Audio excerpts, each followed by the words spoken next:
ദൈവപുത്രനായി നിയോഗം ലഭിച്ചവൻ എന്ന് സ്വയം പ്രഖ്യാപിച്ച് ദശലക്ഷക്കണക്കിന് പേരുടെ ആരാധനാമൂർത്തിയായി ചമഞ്ഞ വ്യാജ ക്രിസ്തുവെന്ന് തെളിഞ്ഞ അപ്പോളോ ക്യുബോലോയ്ക്കുമേൽ ക്രിമിനൽ കുറ്റം ചുമത്തി പോലീസ് കേസെടുത്തു. ഇതോടെ ഫിലിപ്പീൻസിലെ കിങ്ഡം ഓഫ് ജീസസ് ക്രൈസ്റ്റ് പ്രസ്ഥാനത്തിന്റെ സ്ഥാപകനായ ക്വിബോലോയുടെ കപടതയുടെ മൂടുപടം ഉരിഞ്ഞുമാറ്റപ്പെട്ടിരിക്കുകയാണ്. ഏകദേശം 200 രാജ്യങ്ങളിലായി 6 ദശലക്ഷം അനുയായികളുള്ള ക്വിബോലോയ് 2019 തെക്കൻ ഫിലിപ്പൈൻസിലുണ്ടായ ഒരു വലിയ ഭൂകമ്പം തടഞ്ഞുവെന്ന അവകാശവാദം ഉൾപ്പെടെയുള്ള ദിവ്യത്വ പ്രഖ്യാപനങ്ങൾ നടത്തി പ്രശസ്തി നേടുകയും ലക്ഷക്കണക്കിന് പേർ ക്വിബോലോയുടെ ചതിക്കെണികളിൽ കുടുങ്ങുകയുമായിരുന്നു. ദാവോയിൽ KOJC പ്രസ്ഥാനത്തിന് അടിസ്ഥാനമിട്ട Quiboloy the garden of Eden restored എന്ന പേരിൽ പറുദീസയുടെ പകർപ്പ് എന്ന ഭാവേന ഒരു ഉദ്യാന കെട്ടിട സമുച്ചയം നിർമ്മിക്കുകയുമുണ്ടായി.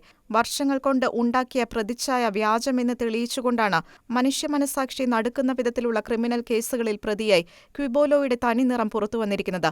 അമാനുഷിക കഴിവുള്ള വ്യക്തിയായി അനേകർ ആരാധിച്ചിരുന്ന ക്വിബോലോയുടെ സ്വാധീനം രാഷ്ട്രീയത്തിന്റെ ഉയർന്ന തലങ്ങളിൽ വരെ എത്തിയിരുന്നു. പ്രായപൂർത്തിയാകാത്ത പെൺകുട്ടികളെ ലൈംഗികമായി ചൂഷണം ചെയ്യുക, സെക്സ് ട്രാഫിക്കിംഗ്, ബലപ്രയോഗം, വഞ്ചന എന്നിവ ഉൾപ്പെടെയുള്ള ആരോപണങ്ങളിലാണ് ക്വിബോലോ ഇപ്പോൾ പ്രതിയായിരിക്കുന്നത്. യുഎസിലെ ഫെഡറൽ ബ്യൂറോ ഓഫ് ഇൻവെസ്റ്റിഗേഷന്റെ മോസ്റ്റ് വാണ്ടഡ് ലിസ്റ്റിലും ക്വിബോലോ സ്ഥാനം പിടിച്ചുകഴിഞ്ഞു. ആത്മാവിന്റെ നിത്യനാശത്തിൽ നിന്ന് മുക്തി നേടാനെന്ന കാരണം ചൂണ്ടിക്കാട്ടിയും ഭീഷണിപ്പെടുത്തിയും കുട്ടികൾ ഉൾപ്പെടെയുള്ളവരെ സെക്സ് ട്രാഫിക്കിങ്ങിന് ഇരകളാക്കുക, ശാരീരിക പീഡനത്തിന് വിധേയരാക്കുക തുടങ്ങിയ കുറ്റകൃത്യങ്ങളാണ് FBI ചുമത്തിയിരിക്കുന്നത്.